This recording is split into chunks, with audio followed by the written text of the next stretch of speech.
جن صاحب پہلے تو یہ جاننا چاہوں گا آپ سے کہ اس کو ہم کیا کہہ سکتے ہیں کہ بس یہ مذاکرات کا سلسلہ خدا نخواستہ ختم ہو گیا یا کہ نہیں یہ پروسیس ابھی کنٹینیو رہے گا؟ اس کو مختصراً آپ یہ کہہ سکتے ہیں کہ دو ایسے فریق جو تقریباً 100 سال سے ایک دوسرے کے ساتھ بڑے ہی بد اعتمادی کے ریلیشن شپ میں رہے، جنہوں نے ہاٹ وارز بھی لڑی، اور ہاٹ وارز کے درمیان جو وقت تھا اس میں کولڈ وارز چلتی رہیں، وہ دونوں فریق پہلی دفعہ اس سطح پہ، پہلے اس کے ٹیکنوکریٹس بات کرتے رہے ہیں، ڈپلومیٹس بات کرتے رہے ہیں، تو سیاسی سطح پہ پہلی دفعہ پاکستان کی کوششوں سے بیٹھ کے ایک دوسرے کے ساتھ بات کر پائے۔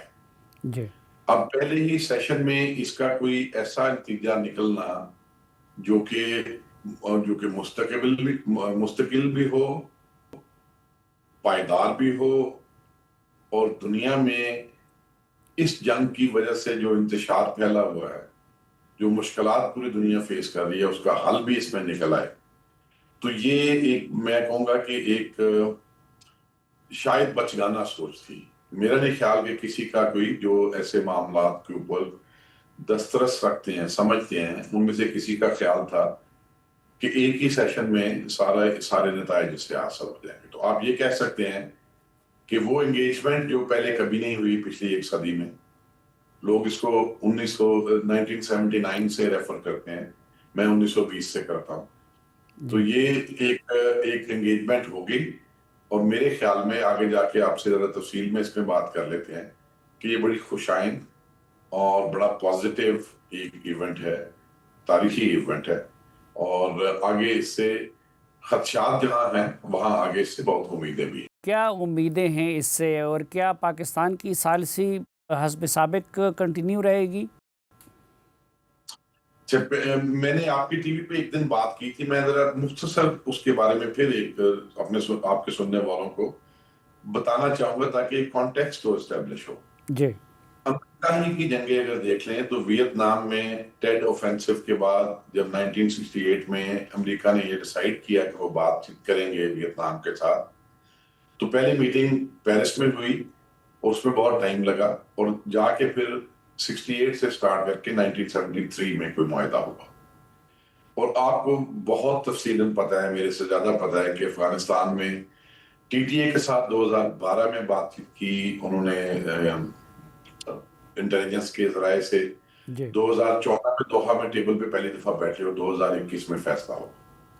کتنے سال سے یوکرین کی جنگ چل رہی ہے جس میں ای یو کے بہت ممالک نے، یو ایس نے بہت کوشش کی، یو این نے بہت کوشش کی، ابھی تک اس کا کوئی نتیجہ نہیں نکلا۔ ہم 2021 سے پوری کوشش کر رہے ہیں کہ جو ہمارے حالات افغانستان کے ساتھ جو کہ ملٹری انسٹرومنٹ کے استعمال کی طرف چلے گئے ہیں، ان میں بھی حل نکلا ہے، وہ بھی 4 سال سے چل رہے ہیں۔ تو یہ تو اس سے بہت پیچیدہ، بہت لمبی ایک رائیولری ہے، ایک دشمنی ہے، ایک جنگ ہے، جس میں اور بہت سارے فریق شامل ہیں، کچھ ڈائریکٹ اور کچھ انڈائریکٹ، تو اس کا ایک دم سے تو حل نکلنا نہیں ہے۔ اب دوسری بات کہ اس میں اچھی امیدیں کیا ہیں؟ اچھی امیدیں یہ ہیں کہ دونوں اطراف نے جو بات چیت میڈیا کے سامنے کی ہے، اس میں بہت سارے نکات ایسے ہیں جو بہت غور طلب ہیں، اور وہ نکات بتاتے ہیں کہ یہ پروسیس کوئی ڈی ریل نہیں ہوا، اور یہ کوئی ایسا نہیں ہے کہ جس کو آپ کہنے ہیں کہ یہ فیل ہو گیا اور یہی ختم ہو گیا۔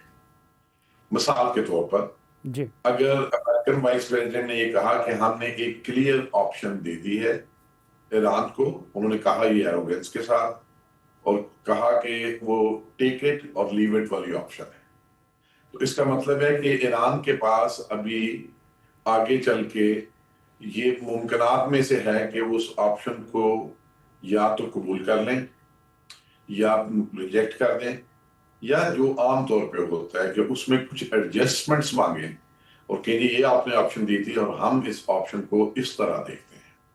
تو اس کا مطلب ہے کہ ایک رسپونڈ کرنے کی اسی پروسیس کو ایک واضح قسم کی ممکن جو پاسبلٹی ہے وہ ایران کے پاس ہے۔ اس طرح اگر ایران کی فارن منسٹری کے اسپوکس پرسن کی آپ پہلے بات کریں تو انہوں نے یہ کہا کہ بہت سارے ایسے پوائنٹس تھے جس پہ اتفاق ہو گیا تھا، لیکن کچھ پوائنٹس ایسے ہیں جس پہ اتفاق نہیں ہو سکا، تو اس کا مطلب ہے کہ کچھ نہ کچھ ایسی چیزیں تھیں جو دونوں سائڈ کو قبول تھیں۔ پھر جو ان کے اسپیکر نے بات چیت کی اس میں بڑے 2-3 اہم نکات تھے. انہوں نے یہ کہا کہ امریکہ کو 2 چیزیں سمجھ آ گئی ہیں. ایک ہمارا لاجک اور دوسرے ہمارے اصول یا پرنسپلز. ہم ہمارا اعتماد حاصل نہیں کر سکتے, ہمارا ٹرسٹ حاصل نہیں کرتے. تو اس کا مطلب یہ ہے کہ کچھ ایسی چیزیں ہیں جس کے اوپر وہ سیٹسفائیڈ ہیں کہ ان کے لاجک کو, کہ وہ جو حل چاہ رہے ہیں کیوں چاہ رہے ہیں اور کن پرنسپلز پہ وہ بات کرنا چاہتے ہیں, اس کی اکوموڈیشن یو ایس کی طرف سے ہے. ٹرسٹ نہیں ہے. اور اعتماد وہ کیا چاہتے ہیں؟ وہ اعتماد یہ چاہتے ہیں کہ ان کو بتایا جائے کہ دوبارہ ایسا نہیں ہو. تو وہ اگر ان کو اس پہلی میٹنگ سے نہیں مل سکا تو ابھی وہ اس کے بعد بتائیں گے کہ اس اعتماد کو حاصل کرنے کے لیے کیا شرائط, کیا کنڈیشن اس بحث پہ, اس ڈائیلاگ پہ بیس کر کے کیا دینا چاہتے ہیں. تو میرے خیال میں امید ہے دونوں طرف سے جو بات چیت کی گئی کہ دوبارہ انگیجمنٹ ہوگی. پہلے تو یہ بھی ذہن میں رکھیں کہ جب پاکستان ان کو ٹیبل پہ نہیں لے کے آیا تھا اس وقت بھی امریکہ اور ایران میں بات چیت چل رہی تھی. کیا تیسرے دن جنگ کے پریزیڈنٹ ٹرمپ نے خود نے کہا کہ ان کی بات چیت اب اور متبادل لیڈرشپ کے ساتھ ایران میں ہوئی ہے جو کافی ٹرسٹ وردی ہیں اور مختلف ہیں. اور اس کے بعد بھی پھر وقفے سے بار کہتے رہے کہ ایران سے بات ہوئی ہے. ڈائریکٹ بھی ان کی بات ہو رہی تھی انٹیلیجنس ٹریکس پہ, اور ذرائع سے بھی بات چیت ہو رہی تھی. لیکن پاکستان کی ایک خوش قسمتی تھی کہ وہ دونوں طرف ٹرسٹ ہونے کی وجہ سے اس بات چیت کو ایک سامنے پوری دنیا کے سامنے لا کے ایک تاریخی ایونٹ کریٹ کرنے میں کامیاب ہوا کہ دونوں کو ایک ٹیبل پہ بٹھا دیا پہلی دفعہ. تو آپ یہ کہہ سکتے ہیں کہ یہ بات چیت بریک ڈاؤن نہ ہوئی جنگ کے دوران, نہ بریک ڈاؤن اس ٹیبل پہ ہوئی, اور نہ ہی بریک ڈاؤن آگے ہوگی. اس کا کوئی چانس کم ہے بریک ڈاؤن ہونے کا. اور اس کی وجوہات میں ایک اور بہت بڑی اہم وجہ بھی ہے جی. وہ وجہ یہ ہے کہ کائنیٹک مینز یا فوج کا دوبارہ استعمال کرنا, ملٹری آپشن جو ہیں وہ دونوں کے پاس کاسٹ افیکٹو ملٹری آپشنز نہیں ہیں. یعنی ایسا کوئی طریقہ کار فوج کو استعمال کر کے ان کے پاس نہیں ہے کہ جس کی جو سیاسی قیمت ادا کرنی پڑے گی, جو معاشی قیمت ادا کرنی پڑے گی, جو اس کی ایک ملٹری کاسٹ ہوگی, وہ کوئی دونوں کے پاس بہت اچھی بہت کوجنٹ آپشن نہیں ہے. تو یہ بھی ایک امید دلاتا ہے کہ یہ they will revert to talks through Pakistan or through anyone else or directly they will keep talking to each other. اچھا جن صاحب, جس طرح آپ نے فرمایا اور بالکل درست فرمایا کہ اس میں بہت سارے فریق ہیں اور یہ بہت کمپلیکس سچویشن ہے, تو اس میں سپوائلر بھی ہے خصوصاً اسرائیل کا. تو مین وائل وہ سپوائلرز اس پروسیس کو سپوائل نہیں کریں گے؟ اچھا, یہ جو جس دن سے سیز فائر ہوا تو میں ٹی وی پہ کافی دفعہ یہ کہہ چکا ہوں کہ بالکل درست بہت ساری دنیا کہتی ہے کہ اسرائیل سپوائلر ہے اور رہے گا بھی.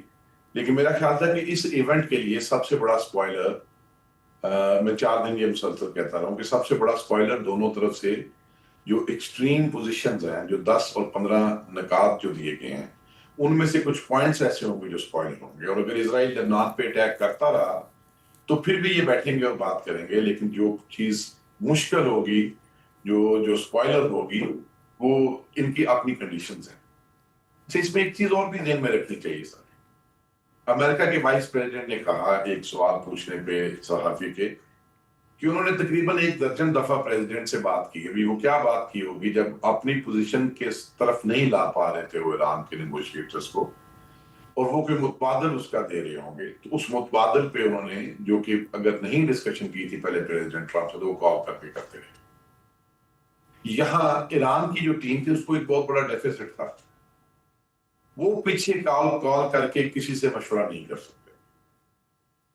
وہ اگر پیچھے ابھی ایک کلیئرٹی دنیا میں کہیں نہیں ہے کہ جو نئے سپریم لیڈر ہیں کیا وہ ہیں جہاں پہ سارے فیصلے انہوں نے کرنے ہیں, بک سٹاپ ایٹ ہم, یا IRGC کی جو سینئر کمانڈ ہے انہوں نے فیصلے کرنے ہیں. اس کی کلیئرٹی ابھی کسی کے پاس نہیں ہے. لیکن دونوں میں سے جس کے پاس بھی وہ اتھارٹی ہے فائنل ڈیسیژن دینے کی یا متبادل آپشن دینے کی, یہاں بیٹھی ہوئی ٹیم ان کے ساتھ کمیونیکیٹ نہیں کر سکتی. کیوں نہیں کر سکتی تھی؟ آپ یہاں سے بیٹھ کے ایک کال کریں گے، اگر ایرانین سپریم لیڈر کی لوکیشن ابھی کسی کو نہیں پتا، تو اگر آپ کال کر کے ان سے مشورہ کرنا چاہیں گے، یا سینئر لیڈرشپ جو بھی آئی ہے سامنے آئی ہے ڈی سی کی، جن کی لوکیشن بھی نہیں پتا، تو وہ تو ٹارگیٹ ہو جائیں گے. تو ان کے لیے ممکن نہیں تھا کہ عام ذرائع مواصلات استعمال کرتے ہوئے بیک اینڈ پہ بات کرنا. تو انہوں نے جو بھی بات کرنی تھی انہوں نے ہی کرنی تھی جو یہاں موجود تھے، جبکہ یہ بادل حاصل تھا. تو وہ تھرو آؤٹ اس کو استعمال بھی کرتے رہے. میرے نہیں خیال کہ ایرانین نے اپنے اس طرح کے مینز آف کمیونیکیشن کو استعمال کیے ہوں.